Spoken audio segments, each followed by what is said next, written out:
గాదే సాయికృష్ణ ఘటనపై ప్రకాశం జిల్లా కాపు నేతలు తీవ్ర స్థాయిలో ఆగ్రహాన్ని వ్యక్తం చేస్తున్నారు.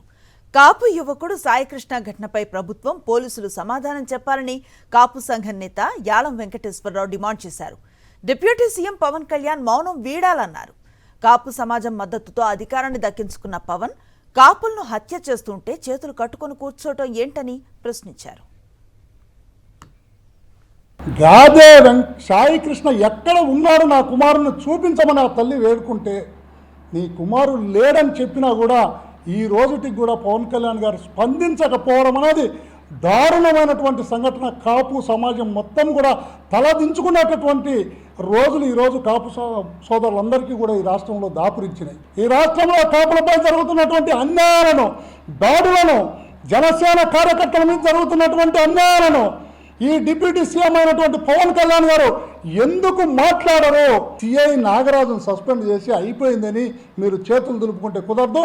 సాయికృష్ణ ఉన్నాడా లేడా, బూడిద ఉందా, నిగ్గు తేల్చమని సిబిఐ ఎంక్వైరీ చేయమని మేము డిమాండ్ చేస్తాం.